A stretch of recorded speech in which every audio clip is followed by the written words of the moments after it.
Got you. Welcome to chess, ladies and gentlemen. Yeah, man, it's just a rubber band. Don't worry about it, man. You're gonna be okay. I appreciate you guys very much for stopping by. But as you guys know, or probably don't know, we have the Chess Olympiad going on right now, and we have round number 1. So this is Panama versus the United States.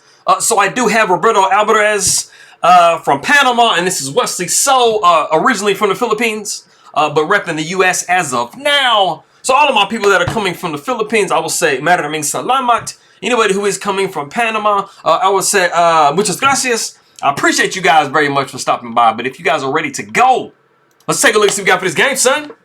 All right, man. So we got the move D4. Let me get my volume up just a little bit. We do see knight to F6. We got C4. We got E6, knight to C3, and then bishop to B4. The Nimzo Indian. I think you guys might have heard about it. But, you know, we're just putting a lot of pressure on this knight, taking away the influence over the E4 square. White definitely, after playing C4 and D4, would love to get this move E4 in. But black is like, bro, no.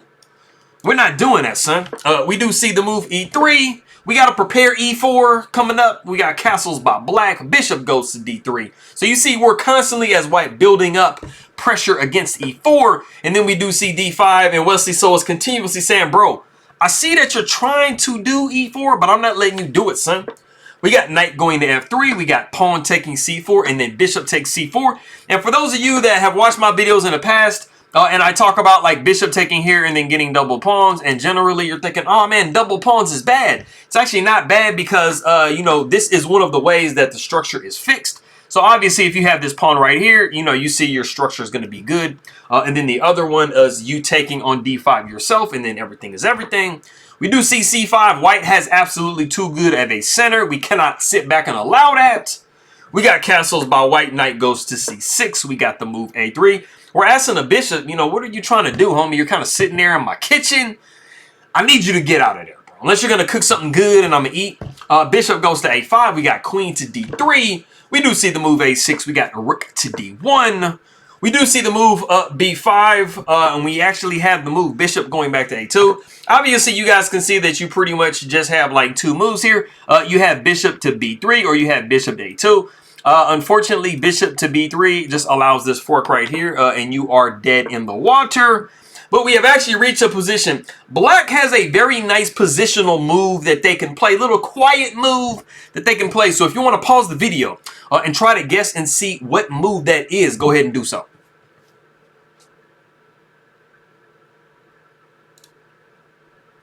Okay, cool. So I kind of just gave the answer away a little bit. You know, the move is actually C4. So if you thought that, you would be absolutely correct. It does not come with the fork in this situation here, but we do have the queen that is very nicely placed, and this bishop is influencing this diagonal pretty good, even though it's kind of biting on a little bit of a rock with these 2 pawns right there. But you do have a way to inconvenience white by playing the move C4, and then forces the queen back to somewhere other than where it is. So you kind of just put a little bit of a positional strain on white.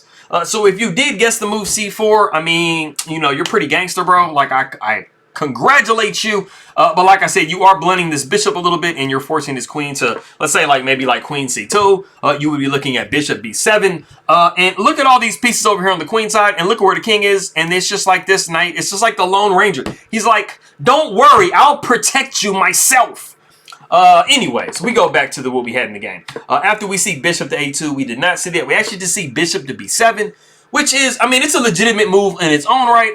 You know, ideally, you would, you know, retreat this bishop somewhere, and then you would kind of have a lot of pressure with these bishops, and the queen would get in, and you see all these arrows, all these pieces going, and it would be a really nice party for black. It's not like it's winning, but it's nice. We got queen going back to E2 voluntarily, which you didn't actually absolutely have to do. Your queen was not attacked.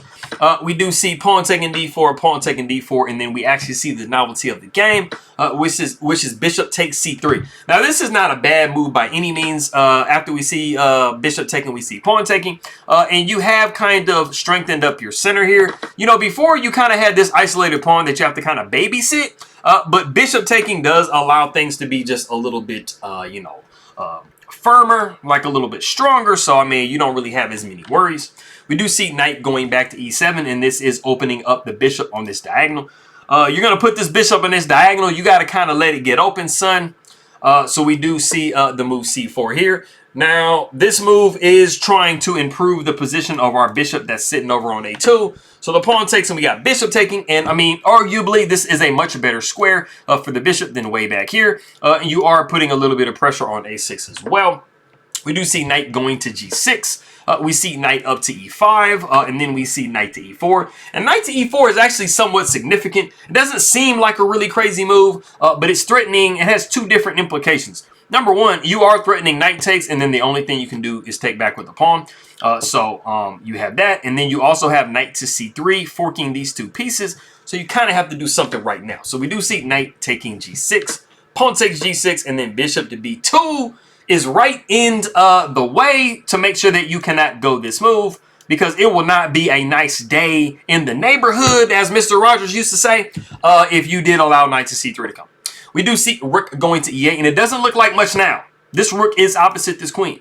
But one of the things you can anticipate going into the future at some point is maybe white pushes d5, and you can take back here with pawn takes d5, and you have just opened up a threat on the queen. And if you can get this piece hitting this piece directly, you do have a discovered hit with knight to c3.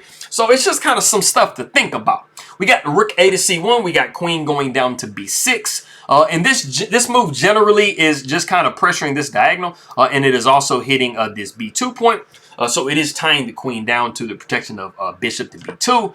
We do see the move f3. And the one thing I will say about f3, like literally never play f3, right? You know, that's what Ben Feingold says. But you do have to absolutely make sure that this diagonal is not an issue for you when you do play f3 or like f4. And so since we have the pawn kind of blocking the way, f3 is very playable. So we do see knight going back to d6. The king slides over to h1. That is another way to just kind of make sure that you're not bad on the diagonal. Is just to make sure that you kind of slide your king over. We do see a rook a to b8. Once the bishop moves, we got bishop to b2 hit. So this bishop right here is not the happiest camper. It's kind of shaky right here. So we got to do something about it. So we see bishop going to c3. We got knight taking c4, queen taking c4, and then the rook e to c8. And this is just an immediate attack. So not only do you have like attacks from rooks against queens through pawns, but I mean, you have this right here. And this is just a little bit more like, hey, bro, I see you and you need to move. So we do see queen going back to e2. We got bishop going to d5. We see queen sliding over to d2. Just backing up this bishop and just trying to see like, hey, maybe we can do a little bit of movement here. So the queen steps down to b3 in between. We do see bishop going to b4, and then a5 is like, bro, what are you trying to do right here? You need to move immediately. So we go ahead and go bishop to d6. And you're basically coming forward into the future. You're going to be looking at this bishop like cause a lot of chaos in this black position. We are hitting the rook on b8 right now, so the rook slides over to a8. We do see the move h3. We got f6. We got king going up to h2. You know, black has a light squared bishop. So one of the better things you can do with your king is actually slide up to a dark square. And with all of your other pieces, that's something you should keep in mind as well. When you are moving these major pieces, you know, you kind of probably want to keep them on dark squares and avoid this bishop completely.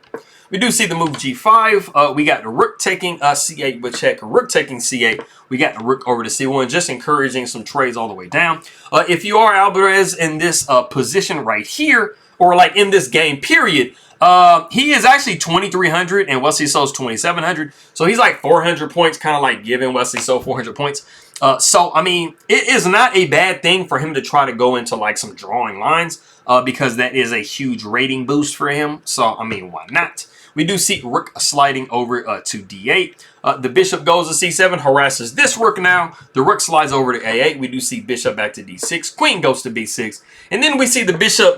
The bishop is like harassing it. The bishop is like, I'm going to fight all of y'all. I'm going to fight you. I'm going to fight you and I'm going to fight you.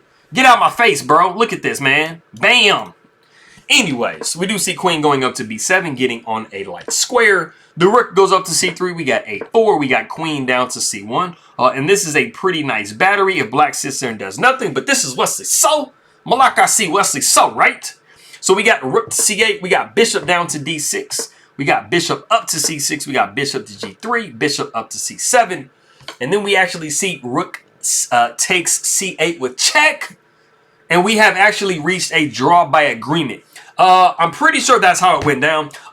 There isn't a lot of like coverage on everything, and it doesn't specifically say on the website. This is obviously not a draw by threefold repetition, so they had to have offered a draw, you know, one of the players and stuff, and they went ahead and just went into that. The reason why I will say that, I mean, this is pretty much a draw. Not only that, it's like triple zeros right now, but I mean, you do have opposite color bishops, and you have the same pawns, and I mean, there really isn't a whole like great way to kind of make progress for either side. You know, you're going to start kind of putting these pawns on dark squares. You're just basically just going to keep all your pieces kind of like, you know, hanging out together and be good to go. So that is going to be that game. So all of my people in the Philippines, maraming salamat, the king makaibigan po sa nanonood ng king ma video. Hello ulit. Appreciate you guys very much for stopping by. Magandang umaga. It is morning time. Magandang hapon if you see this in the afternoon. All of my people that are coming from Panama, I will say muchas gracias para ver mi video. Tanga, I did have chocolate. No más chocolate para mí. I did have some chocolate, but I don't have it anymore. I was going to show it and be like, hey, bro. But not a whole lot going on for me over here. I'm just chilling. So, buen dia to everybody. And I'm going to see everybody next time.